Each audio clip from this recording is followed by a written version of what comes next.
So here's the big question. How are entrepreneurs like us, who have been hustling and struggling to make it to success, who seem to make it one step forward only to fall two steps back, who are dedicated, determined, and driven, how do we finally break through and win? That is the question, and this podcast will give you the answers. My name is Brian Kelly, and this is the Mind, Body, Business Show.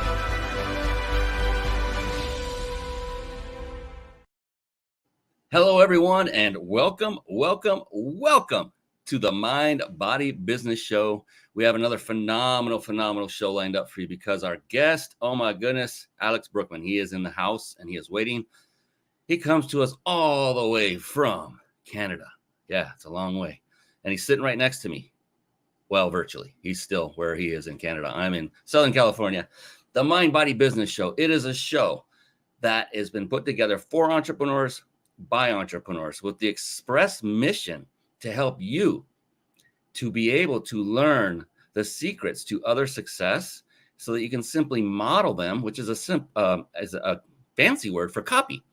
So you can copy them and do what they do so that you can get that quote unquote shortcut to success for yourself, for your business, and for your family. And that's what the mission of this show is. We have a phenomenal guests on all the time, and you're going to love Alex. This guy is awesome. And so the Mind, Body, Business Show, it's about what I call the 3 pillars of success. Over the course of, I'd say about 10 years, I focus solely on successful people. In other words, what made these people more successful than, say, someone like me? And when I did that, I found over and over, time and time again, these 3 things kept bubbling up to the top. And those 3 things were part of the very name of this show. So mind being mindset. To a person, each of these individuals had a very powerful, yet more importantly, very flexible mindset. And then body. Now, literally, they took care of themselves and take care of themselves for those of them that are still with us, both through nutrition and through exercise. Pretty amazing. And business. Business is very multifaceted. And what I found was these very successful individuals had mastered the various skill sets that are necessary to build a thriving business and to grow it. Skill sets like sales, marketing, team building, systematizing, leadership. I could go on and on and on. I think you get the idea. The thing is, to master any one skill set can be quite a task. In fact, I don't know many humans that could master every task that's necessary in one's lifetime, because it's very similar to being an expert in anything. I forget what the number is. I think it's 10,000 hours of focused effort on that one thing makes you an expert. That's a long time. That's a lot of hours. The good news is you only need really one. You need to master just one skill set. And it's actually in that set of skill sets I just mentioned. If you just master this one, then you can pretty much take care of the rest almost by osmosis. And that one skill set is the skill set of leadership. Once you mastered that, you now have the skill set that enables you to bring in those that have already mastered those skill sets that you currently haven't and may never master. And that's the good news. And I'm sure Alex is no different, and he's crushing it. And I can't wait to bring him on. Real quick, before we do that, another fantastic attribute of highly successful individuals is they are very avid readers of books. And with that, I want to quickly segue into a little segment I affectionately call Bookmarks. Bookmarks. Born to read. Bookmarks. Ready, steady, read. Bookmarks. Brought to you by reachyourpeaklibrary.com. There you see, reachyourpeaklibrary.com. And a real quick word of advice for all of you watching, even if you're listening to this on podcast, is rather than go click away or type it into your phone if you're listening on a phone and checking out these resources, and I know Alex is coming with a lot as well, is rather than do that, I would implore of you to get out a piece of paper, a notepad, and write them down. And by doing that, you can keep your attention on what Alex is saying. Why is that so important? I've spoken from stage many times, and I would get to that point while we're doing, say, a 2-day conference, and I'm training all of the first day. And I get to this one point where I know that I'm about to hit the sweet spot. I know I'm about to give that piece of information that can change lives, literally. And I'll see an individual or two get up right at that time and walk out of the room, either to go to the restroom or take care of that incredibly important text or voicemail that they just received. And I learned to make this very clear, is like, make sure you stay in the room as much as you possibly can, not just with this show, but anytime you are in something where you're going to be learning potentially something new and life-changing, be sure to stay there and keep your attention and focus on that.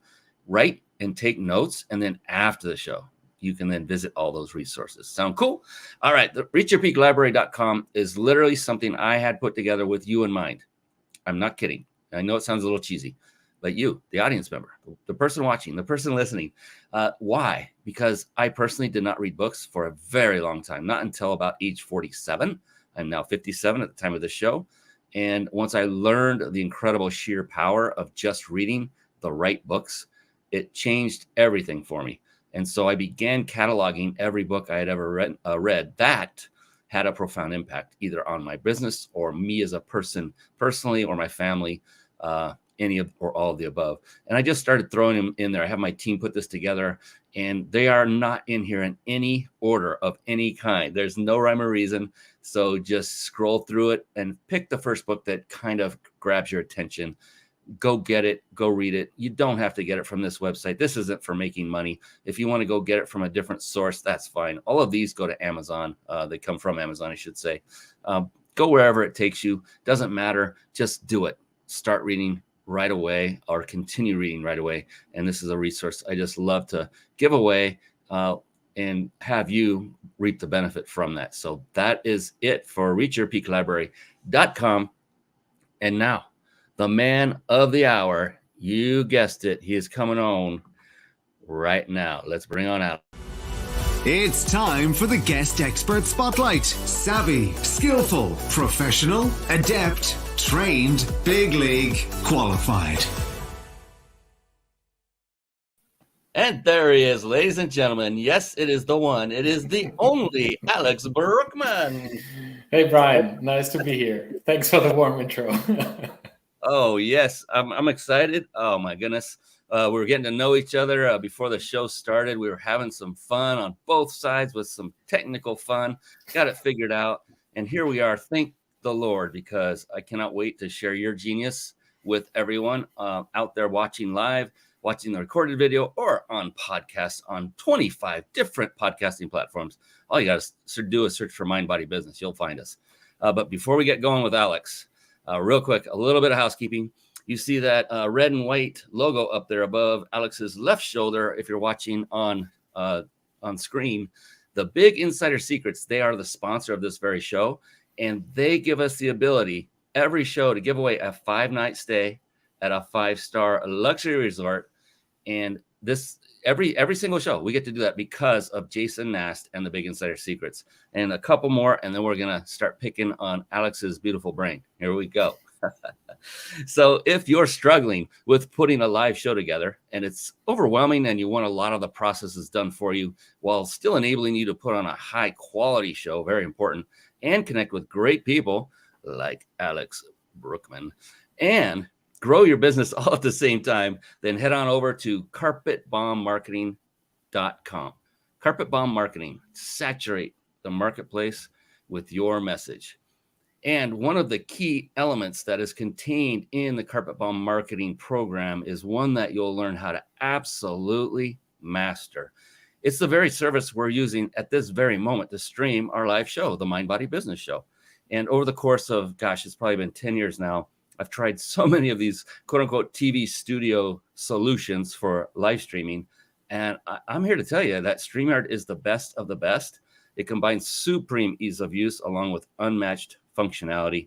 So write this down. It's ryp.im/streamlive, all together, no spaces and all lowercase. ryp.im/streamlive. You can start streaming high quality, professional looking live shows for free with StreamYard as soon as this show is over. Remember, write it down. Don't go there yet. So let's bring on the man, the myth, the legend, Alex Brueckmann. And now it's time to give him the introduction he deserves so that Brian can finally take a breath and stop yakking, and you can listen to Alex, who's the real genius here. Are you ready? Alex built and scaled companies in Europe and Canada and led client projects across the world. He is a strategy entrepreneur, author, and speaker. His passion lies in helping his clients build profitable businesses rooted in purpose and impact. He particularly helps entrepreneurs close the expensive gaps in their businesses so that they can increase profits and build the life they want to live. Who does not want that? Alex has 2 books in the making. Wow, 2 at the same time. And when he doesn't work, he loves riding motorcycles, gardening, and exploring the outdoors around his home in Maple Ridge, BC, Canada. With that, officially, formally, Alex Brueckmann, welcome to the show, my brother. How are you doing tonight? I'm great. Thanks so much for having me, Brian. How are you doing? I couldn't be more ecstatic about having you on here and just picking your brain. And that's what I like to start with, Alex, if it's okay with you, is I like to start with the mind component. And I do this with every guest that comes on because, in my humble opinion, the mind is our mind, your mind, everyone's individual mind is the foundation, the baseline of either our success or lack thereof. And when I bring on successful people such as yourself, then I want to know, what is your secret sauce? So, Alex, when you get up in the morning, and you know that the day lies ahead, it's, as an entrepreneur, it's not always, just perfect. And it never is. It never is, I don't think. But there are sometimes arduous tasks that are coming up. There might be a client you don't want to deal with that you have to. Whatever the case may be, to keep going and keep succeeding like you have, what is it? What's the secret thing that's going on between that big, beautiful those 2 ears of yours in that big, beautiful brain of yours? What is going on when you get up that keeps you going day in and day out, and week in and week out, and month in and month out, and so on? What is it for you? The biggest mistake for me in my earlier career was that I tried to separate my job from my personal life. And that probably sounds very counterintuitive for most of us because we're always talking about work-life balance, which immediately implies that work and life are 2 different or opposing elements. Whereas I realized at some point in time that my brain basically never stops thinking about work. Wherever I am, whatever I do, I can sit in my garden with a family and for hours just don't think about work. And all of a sudden there comes an idea that helps me solve a problem that I've been having. And the earlier Alex would just push this thought aside because it was private time at this moment. And I missed out on many of the ideas that I had in mind that I didn't note down, that I didn't pursue. And as a result, those thoughts, those ideas disappeared. And the other way around, the same thing. When I work, sometimes get great ideas that have nothing to do with work. So you can either choose to take these ideas and put them aside because it's work time, or you at least capture them, or sometimes you just pick up the phone and call that person that you wanted to talk to. And so I stopped fighting this work-life balance fight and moved on to what I call work-life integration. So I don't try to separate the 2. I'm conscious about how much time I spend in each of these modes.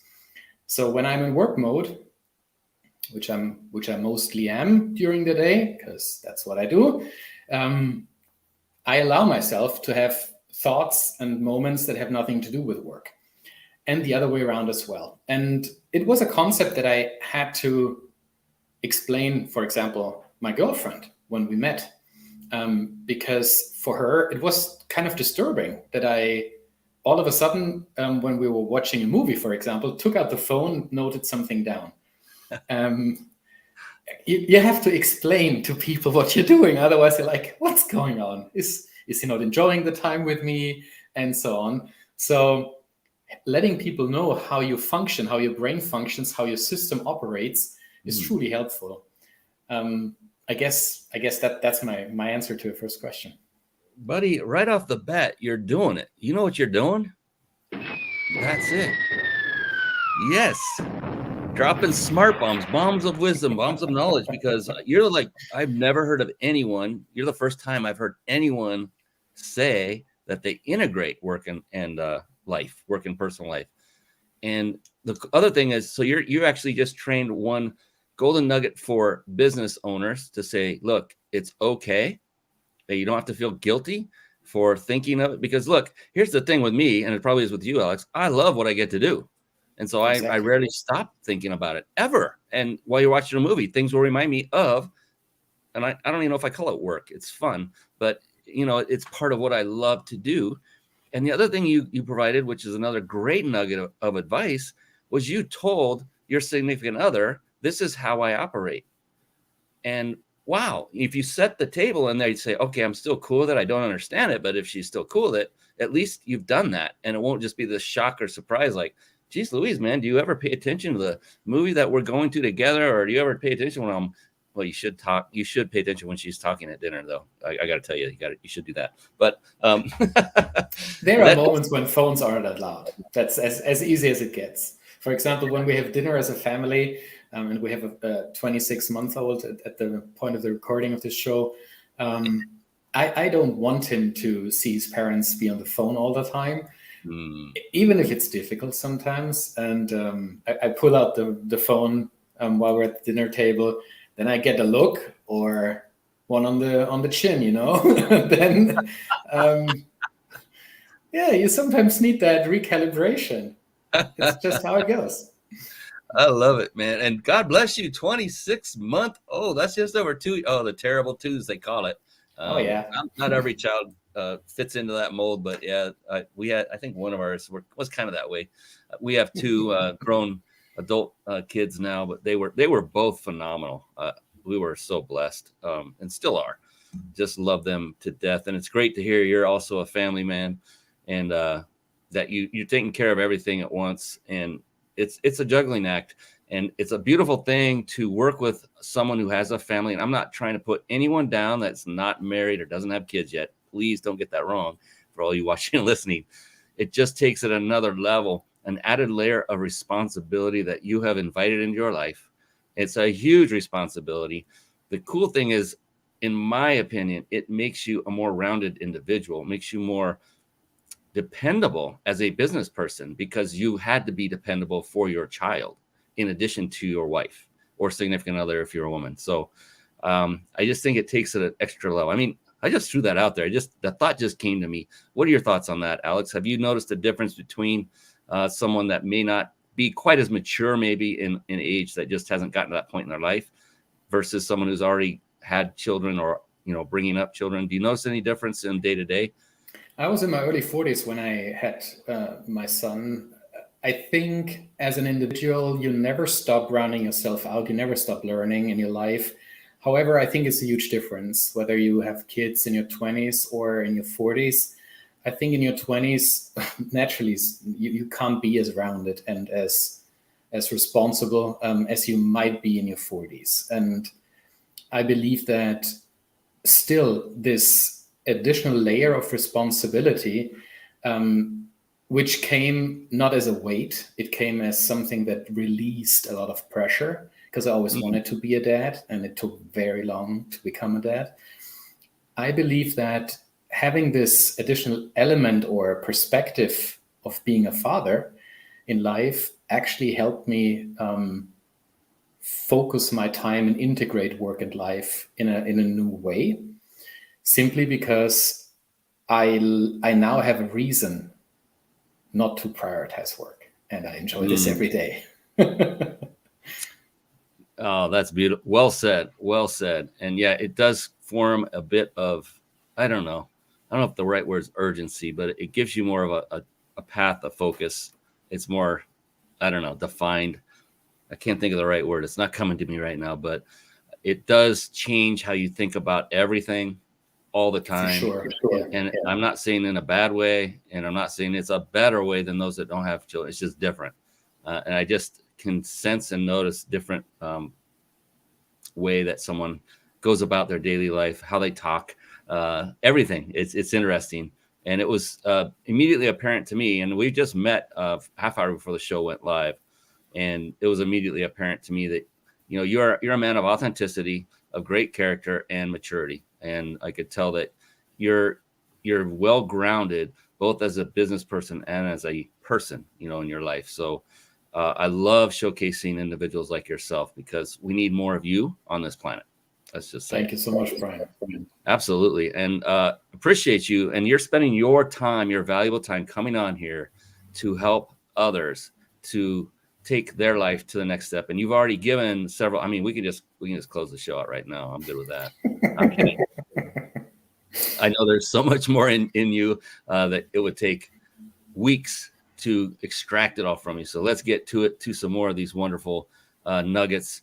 Now you've been around the block. You're approaching that half century mark, and welcome to the club when you get there. I know you're not. You've got a ways to go. That's good. So that means you've got the chops, we say in the industry. You've got experience, and this, the skills necessary to be where you are today were most likely quite different than what they were maybe a decade ago, where you were there. So, given where you are today, if you were to have to name 3 of the top skills that are helping you and helped you to get to where you are today, right now at this moment, what would those be? The first one is for sure and without a doubt, and by a landslide, self-mastery. Really about understanding who you are as an individual, what is driving you, what is the impact that you want to create in this world. Especially when you're an entrepreneur, you have this wonderful opportunity to use your business as a force for good while doing well at the same time. And it is something that inspired me tremendously building out my new business here in Canada when I moved here 2 years ago. And the topic of self-mastery for me includes just facing your traumas, childhood traumas, loss that you had in your life, anything that makes you suffer emotionally, or that prevents you from going somewhere. Once you've opened yourself up to exploring those emotions, I realized that a lot of anger that I had in me just disappeared, and that it allowed me to tap into other facets of who I am. So when I experienced a certain emotion like sadness, my default behavior wouldn't mirror that I'm sad. It would tell people that I'm angry. So being angry was my default mode. Now that I've explored these emotions more, I just realized that mastering who I am, overcoming my ego patterns, overcoming who I am as not who I am, who I was, and allowing myself to explore a broader, just a broader range of feelings and being open about them, being vocal about them, that was just the biggest booster for myself as an individual, as a family member, as a friend, and also as a business owner. I think this is by far the most important one, self-mastery. The second one is probably what I call strategic acumen, the ability to think and act strategically. So we're not talking about tactics here, we're talking about the bigger picture. So asking yourself, what is the living legacy that I want to create? What is it that I want people to say about me, how I influence them in their lives? And I'm not talking about legacy in a sense that I pass and what's left, what I leave behind. I'm talking about a living legacy. I'm talking about, if you pick up the phone now and ask my clients, what is it to work with Alex? Or if you ask friends of mine, why are you friends with him? They should have an answer to that. And if you have this in mind when building your life, when building your business, what you do becomes grounded in a strategic approach. It's not just winging it, living day in, day out, and just going with the flow and saying hi to people in your life and goodbye to other people in your life. it becomes more conscious, more intentional, more strategic. So strategic acumen as number 2. And number 3, probably curiosity. Curiosity that helps you explore who you are. So curiosity helps you with the first 2, right? It helps you to be to master yourself. It also helps you to be more strategically savvy. But curiosity in a very broad sense, just about, as it says, curiosity killed the cat, right? But what's the point of living if you're not curious about life? So curiosity is something that, let me put it that way, Brian. Whenever I see or hear something that I don't understand, and that can be just a word that I've never heard before, and I don't know what it is in my mother tongue, so I'm German, so every day I learn a word, I look it up. That's how I learn. If I don't know, if I experience, what's that? Then I pick up the phone and I start educating myself. And this type of curiosity helps me to explore different aspects of life in a new light. And it helps me to approach every day as a humble learner. I get up in the morning and I kind of, okay, let's see what this day brings. Let's be open, let's be curious, let's learn something. I think these are the 3.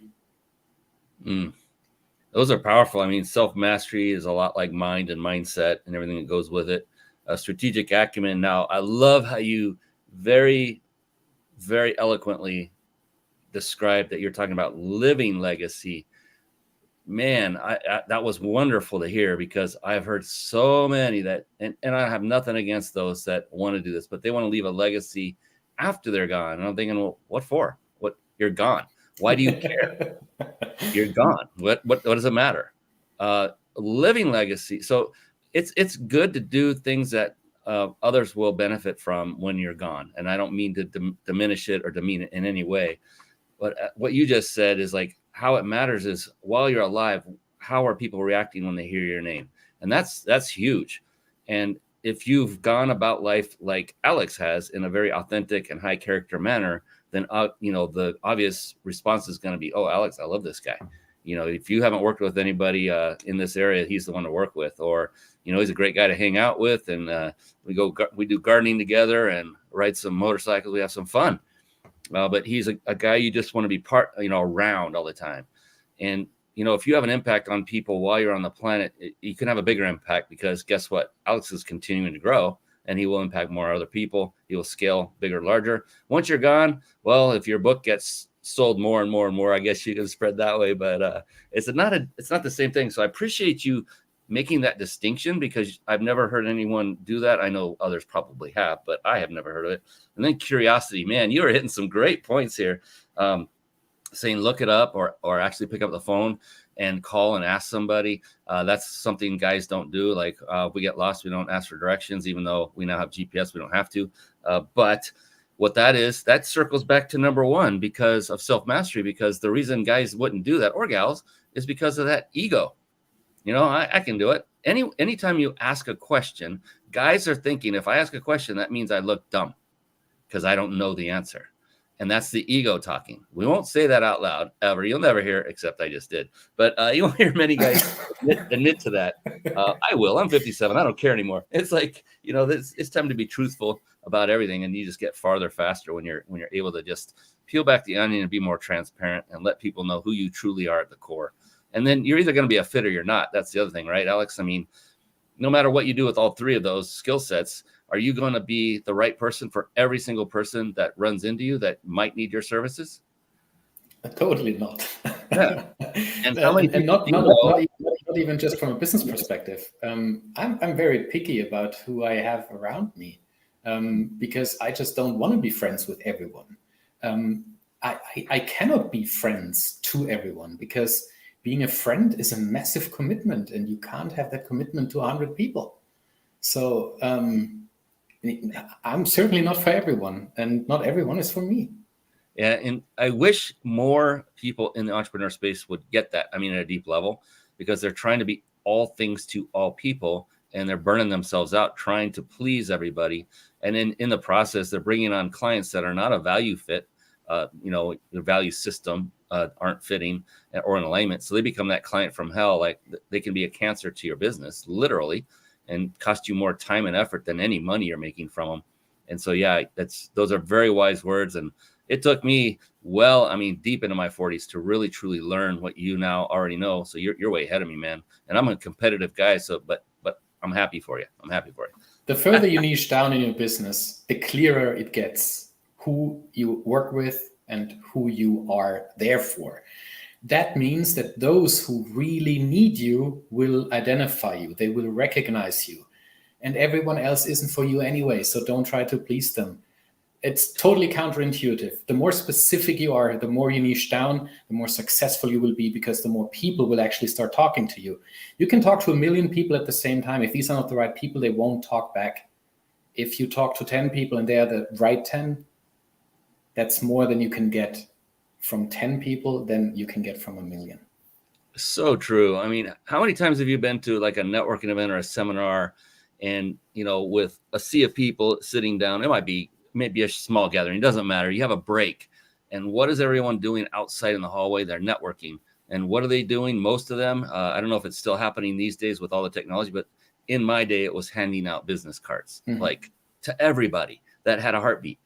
And my mentor shared a perfect way to handle this, a great philosophy. He stopped even carrying business cards. What happened was he said, if someone doesn't ask me for my business card, then I'm not going to give them my business card, because if they don't ask you, either there's not a value alignment, you may just not have what they have to offer, or there might be another thing going on just between you as personality types, and that's okay. If it's not a fit, then don't try to force it, was his. And I'm like, wow, it took all the pressure off every break I got after that. I'm like, I'm relaxed and I'm not worried about how many cards am I giving out, and not being that person. Everyone knows that person that hands out a card. Hey, here's my card. And they take off like, well, who are you? I just put that in the round file. So yeah, that was phenomenal. So what you're saying is so spot on. And when you said curiosity, another story about my mentor, he met Richard Branson, the guy at Virgin Atlantic and all that, in person at a break during one of these. And they were in a hallway, and my mentor was leaning up against the wall, and Richard stood up next to him and leaned against the wall. He's like building rapport, and he just started peppering my mentor, who is actually 18 years my junior, much younger than me. He started peppering him with questions. Hey, man, what are you doing? What are you up to? What do you do? What do you do for business? Blah, blah, blah. He kept going. And my mentor's saying this from stage all the time. He's like, you're Richard freaking Branson. I want to ask you some questions. But that really hammered home the point of what you just talked about. Number 3 was having that skill set of being curious, being genuinely curious and asking questions. Here's one of the richest people on the planet asking somebody he's never met all about his life. How do you think Richard Branson got there? One way was asking questions. So, man, you are on it, brother. So I wanted to give you an opportunity because I just need to. Part of my mission here is to help get the word out about folks like you, what you do, how you help others, who are those people? Like, it's a multi-part question, so get ready. So like, who are the types of people you cater to? Are they business people, entrepreneurs? Are they family members, spouses, kids, whatever the case may be? Could be a combination. Corporations, maybe. And then if you have a success story or two, which I know you do, I've seen your website, that you would like to tell, I would love to hear that. And I'm going to pull up your website as you go through those, if that's cool. Sure, no problem. Oops, wrong. What I basically do is I help businesses of various different sizes transform their businesses and make them really strategic. This is a term that is being used all over the place nowadays. Everyone calls themselves a strategist. The difference between strategist and strategist is some people know what that is and other people just call themselves a strategist. It's like people calling themselves coaches. There are coaches that have a proper coach education and others that call themselves coaches. It's kind of the story of my life. I'm a trained journalist. Everyone can call themselves a journalist. You don't have to be a journalist. So it's kind of following me through my life. First it was journalist, then it was coach, now it is strategist. What I do is I help business owners and entrepreneurs build businesses that they are proud of, turn their vision, their big dreams, the impact that they want to have in the world into reality. And I do that by using what I've learned in the past 15 years in the strategy space, working with large corporations and global brands, both as an internal strategy consultant, as an external strategy consultant, and build it into a proprietary process that I use with dedicated tools, with dedicated templates that I hand over to people that can benefit from it. And when I work with large corporations, those strategy programs, they can easily take 2 or 3 years. The difference between those corporations and, let's say, small businesses that have a handful of people, there's actually only one difference in what I do with these. It's speed. It's speed of implementation, how fast they can move.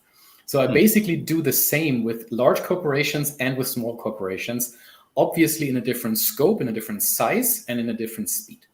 So what that means is I help business owners and entrepreneurs create clarity around where they want their business to be and help them to identify how they can measure that they're moving towards this ideal state in the future, and then to help them understand what their priorities need to be in order to move those measuring criteria in the right direction.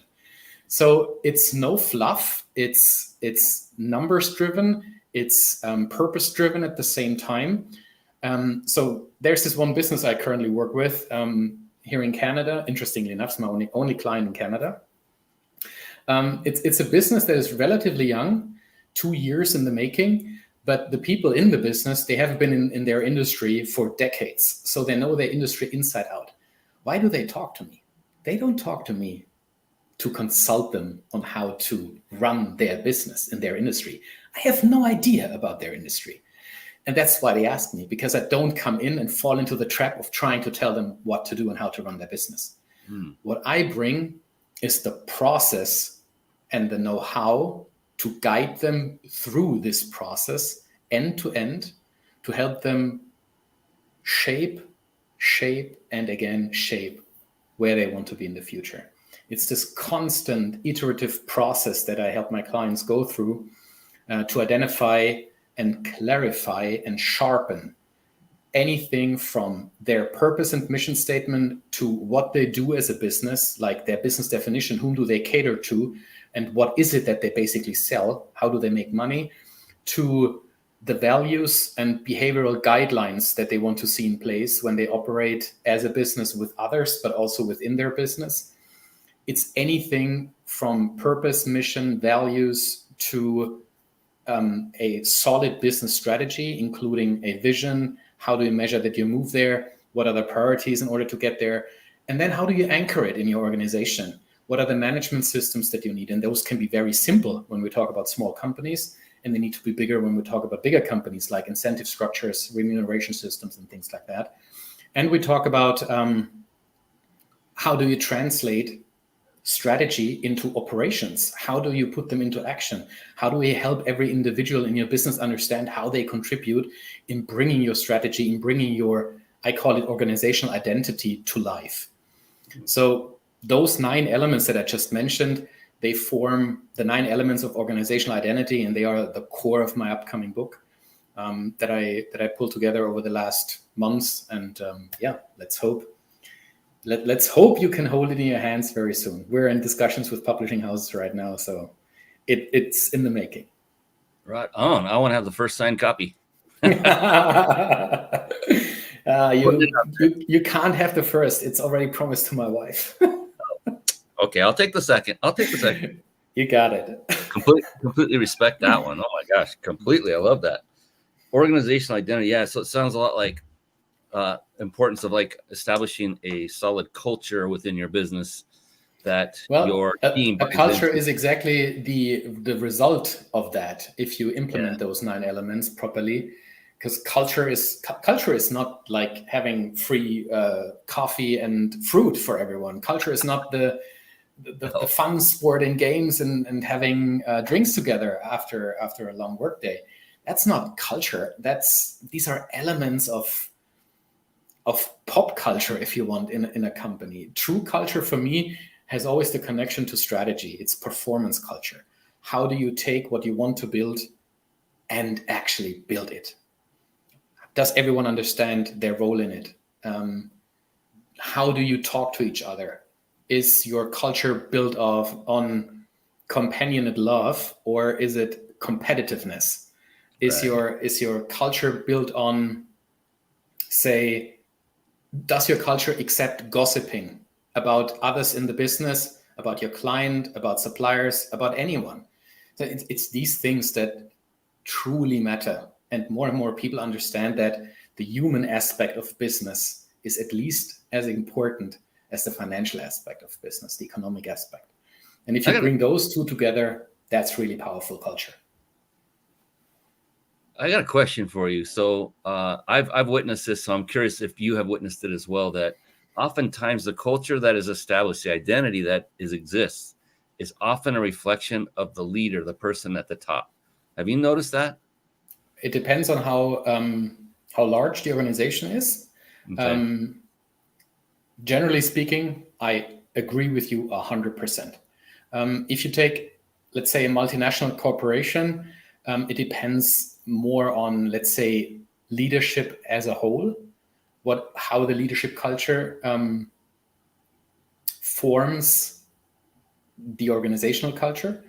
But if you take a look at smaller businesses, it's really interesting to see what's accepted and what's not, because in the end, we are still monkeys. We look up how the big guy operates, and apparently that's how you become successful, and then we imitate these behaviors. And there are some very large corporations as well that have been formed by very charismatic leaders that are still in charge, where you see certain behaviors that this person emulates as an individual also being transferred into, let's say, organizational behavioral guidelines, which is truly powerful. So it can have a very positive, but also a very negative effect. Yeah, definitely. And I worked in corporate for quite a long time, and I've seen both sides where you have the type of leader that is nurturing and lifting, not nurturing to, to a bad extent. It's still a business, right? But they're there to support you and help you to advance. And that includes making mistakes and being okay with that. And then I've been on the other side of the fence where I've seen where you make the tiniest mistake and they're berating you in front of your peers. I mean, unbelievably horribly. And I learned so much just from the experience of being on the other side of the fence, being led by either a fantastic, and I had one that was just, you wouldn't know that this guy was a manager of anybody because he just went about things as if we're all friends, even though it was a business atmosphere and it was professional and we got the job done. We got it done. We got it done quickly because we wanted to excel for this person because of what he had established in his demeanor. So leadership was one of the things I was talking about at the opening of the show. I think that kind of fits this area where be wary if you're a small business owner. What is your leadership style? Is it commensurate with a growing organization, or are you just there to get the next task done and check the next box? Is it more important to get those done, or is it more important to build an everlasting organization? And I don't know if you have similar thoughts about that, Alex. I would guess so, but it's what I always tell people that I work with. When leadership teams bring me in, especially in larger organizations, we don't really work for the entire business in that case. We work for, let's say, a business unit, a division. And when the first thing that I check is how long has this person been in this seat? What's their next career step? If this person tells me I want to have my next career step in the next 6 months, I say thank you, but no thank you. If that person wants to start working with me to build something that is truly, truly valuable, then in 6 months, we can't establish that. It's just not how it goes in large corporations. And the reason for that is I've been part of a team where the leader had moved on shortly after the first, let's say, low-hanging fruit have been reaped in an identity program, a strategy program. Once that person had left, everyone else just fell back to their previous behavioral patterns, and the whole thing went down the drain. So if you want to build something of value, especially in a big corporation, you need to make sure that your leadership team is not just in it because they see their current position as a stepping stone to the next title and position as soon as possible, but that you build a functioning team first. If the team is functional, if they really are open and vulnerable and are able to share who they are as human beings, this is just different than only having a work relationship and trying to get stuff done that is on your plate every day.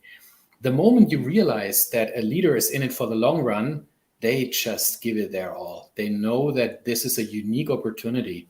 And I love these moments when organizations, no matter how large they are, as I said, some of my clients are very small businesses. I love these moments when people understand the connection between ego, business, and success. Once they break through this barrier and they just accept that there's work to be done on themselves, on the business, and with others. That's just truly powerful, because then you just align the stars. You work into one direction. You can't build a business that is super successful and at the same time be miserable about your own life. How should that work? It just doesn't. We aren't business people and personal private individuals. We take our sorrows, hopes, and dreams that we have in our daily job, we take them back home. At the same time, we bring the sorrows, dreams, hopes, and fears that we have for our private life into work. So we need to balance those in a way that it doesn't make us schizophrenic, if you know what I mean. Yeah. Oh my goodness. So much great stuff. I mean, I remember there's so many great approaches to creating an effective team. One such individual, I remember I interviewed him on the show. A friend of mine, he's an internet marketing multimillionaire, and he would bring on employees into his company. And he told me this, he said this on the air while we were on the show. He said he would train them and teach them along their journey of working for him and with him in such a manner that it would guarantee if they ever did want to leave him, they could. And they could start their own business. And I thought, that's wonderful. At the very same time, I was using what are called apprentices that by definition of this program, they were only going to work with me 90 days at a time, and they were done. And so I instilled that from day one. I'm like, they're going to be gone. So the purpose of it was to help them, to mentor them as part of this deal that I used. And it was awesome. So it was perfect alignment when he said that. And that's one great way. And what that's going to do is many of those that are business owners are going, holy crap, I'm never going to do that. I don't want to lose my greatest people. You're going to lose some of them, but you're going to keep probably a greater percentage of them because they love you so much for being that kind of helpful mentor, always lifting them up, always helping them grow, not getting them stagnated in one role forever. Oh, I saw that so much in corporate, Alex. It was like watching The Walking Dead, people going to their cubicles, sitting down, the same exact routine every day, just no life. I thought, man, I got to get out of here. Yeah, totally. So I've seen all of this, and everything you're saying is ringing true. I love this. My gosh, I just look at the time, and here we go. We're getting late again. So a lot of entrepreneurs that I know quite a few of them. They'll come up with this great idea, and they'll start putting stuff together. They'll put an email blast out. They'll post a couple times on social media. It doesn't go anywhere. Oh, that didn't work. I'm on to the next thing. It's like, you didn't even start yet. Why are you moving to the next? That's the extreme version of it. But I've seen it I've been guilty of it, I will say, back in the day, many times, for sure. For you, Alex, I mean, it's hard to decide sometimes. How long do you keep trying?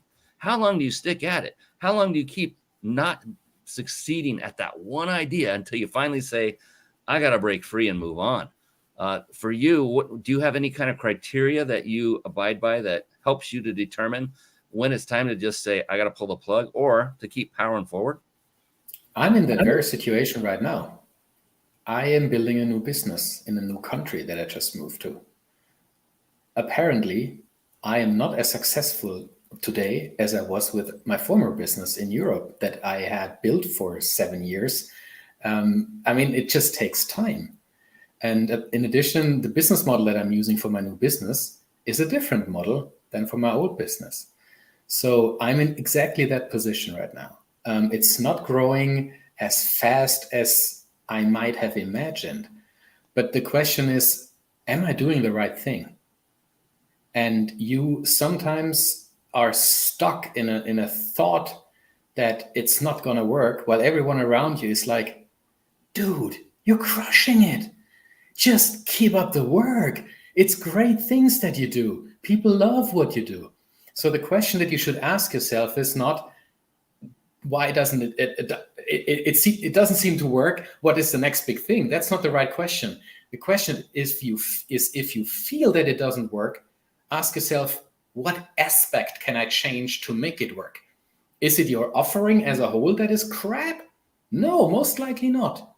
It's maybe just something in your messaging, or maybe it's something in your how you commercialize your services.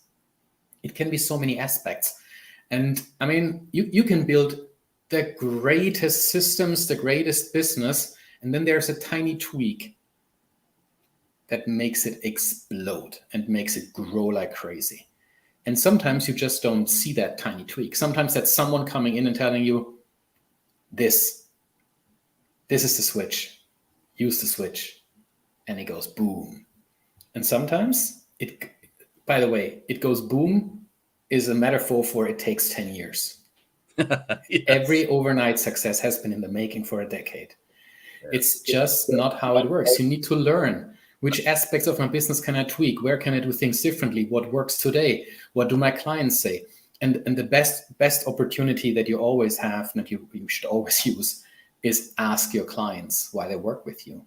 Find out what the value drivers in your business are, and use those value drivers for your pricing, use them to inform your marketing, your communication, anything you do. It's never digital. It's not 1 and 0. It's not that you need to move on just because something doesn't work. Ask yourself, what can I do differently to make it work? And it goes back to curiosity. It goes back to self-mastery. It goes back to what we talked at the beginning of the show, Brian. Right now, my business is going fine, but I want it to be great, not fine. So I'm asking myself constantly, and the people that work with me, what can we do differently in order to take the next step and the next step and the next step? It's not those massive leaps. It's the tiny increments on a daily basis. And when you then look back like 2 years, 3 years where you started, you're like, holy smokes, we've come such a long way. And sometimes you don't see that. You don't realize that in the daily work and the grind and hustle. And stop, pause, turn around, and enjoy the view, because you're halfway up the mountain. So you see something already. You are above the trees already. Yeah. And if you're still somewhere in the trees, then ask yourself, what can I do to take that last step that brings me above the trees?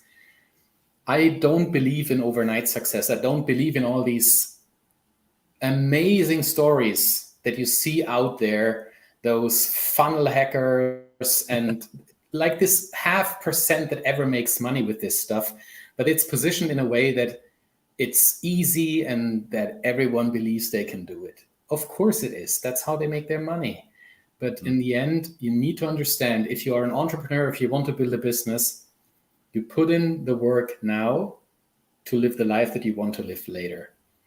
This is the trade-off. You can stop that tomorrow, go for a paid job, and try to develop and learn and grow in a paid job. No one is asking you to be an entrepreneur or business owner. No one's forcing you to do that. It's your decision. So the longer you stick with something, and you mentioned the 10,000 hour rule in the beginning of the conversation. Well, it has been busted many times that you don't necessarily need 10,000 hours to reach a good level. But if you want to reach great, then, 80-20 rule. Those last 20% of the way, they cost you 80% of the time and investment.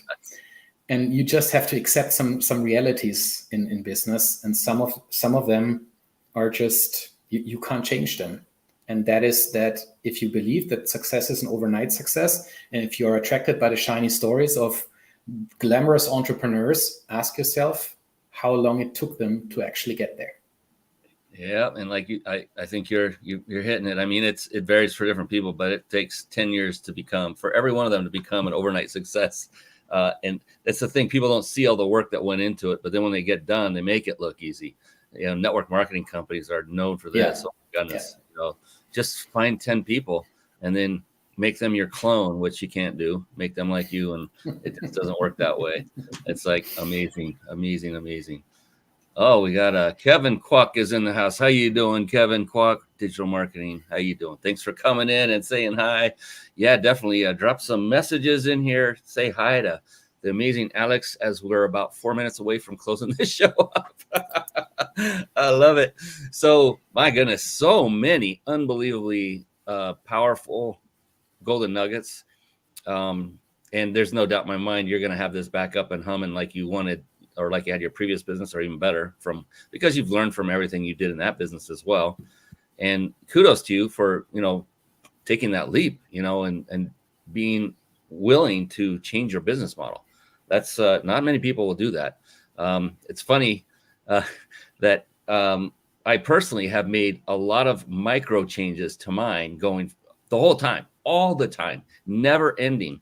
So many things you said made me think of what has helped. And it's like finding other people to joint venture with, finding other people that really buy into what you're doing from a mindset or from a mental standpoint, and say, what can I do to help? Hey, I got a referral program if you want to jump on that. And, you make it as easy as you can and give them a swipe copy and just, hope they send it out. But you just keep going, never, ever, ever give up. And all these different things, it's about building relationships. Alex, one of the best things I ever started doing was this show, because of amazing people like you. I'm convinced we'll be friends forever unless I do something to really tick you off, which I hope I don't. But, it's not about, I'm not here to say, Alex, come on my show because I want you to go buy my crap. That's not why I do this show. In fact, I'll be quite honest. Oftentimes the reverse happens. I'll become a client. Because I'll be watching, listening, and hearing and taking notes. See, I'm taking notes. Look, everybody, I got notes. I'm running the dang thing. And, there are times where I'll go, hey, that was really interesting. I want to know more. Can you tell me more? It's just about two people getting together, talking. If I have a pain point that you solve, great. Otherwise, if it's the other way around, great. But that's not my purpose. It's just, let's have a chat and get into the brilliance of each individual. And you know what I learned from all that, Alex? That has become my number one mode for marketing. I just have the chat. I provide value, just like the business card approach. If it's not there, they won't ask for it. If it's there, they'll ask for it. I don't have to go chasing anybody. I'm indifferent. It's like, whatever, I'm good. It's not like, I believe the more value you provide to people for free, the more interest they either get in the topic, or it's just not for them, which is fine. But they need to taste it. They need to get an experience what you do and the value that it might create for them. And if they believe that they can do it on their own, be my guest, please. I never hold anything back. I always give everything away. And some people, they use it for their business without ever talking to me, which is totally fine. And others, they reach out and ask me to come in and support. And that's when we create magic together. I think that's a great model for everyone to follow. I call it, it's the opposite of the quick kill model, trying to get after it just for the sale. That's a lot of times when you're first starting out and you're in that mindset of scarcity, which every one of us, I think, if we're honest, we're in that area in the beginning to some extent. But oh my gosh, it's the end of the show time. But we still have one more question I want to ask you, Alex, and it's one I love to close every show with. It's very profound, I found. And I kind of came across it by accident by asking it several times in the beginning over 3 years ago when I started this show. And I just love the variety of answers that have come as a result. Before I do that, I did promise everyone who was watching live until the end, I haven't forgotten, how you can win a 5-night stay at a 5-star luxury resort. All compliments of the Big Insider Secrets, that red and white logo you see up there for those of you that are watching. I'm going to pull the information up on the screen. Just write this down and visit it once we close off, because you don't want to miss his answer to this question. You don't want to miss it. So write this down. Here it comes. It's coming up on the screen right now. What you want to do is go to ryp.im/vacation. Again, that's ryp.im/vacation. And you will be entered to win a 5-night stay at a 5-star luxury resort. And the big insider secrets, Jason S., my good buddy, are the people behind that. And now we're coming back to Alex, the man, the myth. Yes, and the legend. He is the legend. Yes, Kevin Kwok, thank you. Relationships is everything. You're absolutely right. Yes. And you know what? Can you tell? This guy, he's about relationships. He's about helping the individual. He cares about each person. And that's the kind of people you want in your camp, whether he is, if you're his client or if he becomes maybe your mentor, whatever the case may be. He's the kind of person you want to hang out with and learn from and provide value back to him too. He doesn't know everything. I don't know everything. We all can learn from each other. And you can tell Alex is a curious guy. He knows the value and power of being curious. He's teaching about it. Of course he knows. All right. So enough of Brian blabbing. So this question, Alex, the cool thing about it is there's no such thing as a wrong answer. It doesn't exist. Flat out. In fact, the opposite. It's the only correct answer is yours, because the answer will be unique to you. That's the only thing that it kind of makes it a little personal, but that's it. It's not like dig into your knickers on the personal side. So with that, are you ready for the big questione? Fire away. All right, here we go. Alex Brueckmann, how do you define success?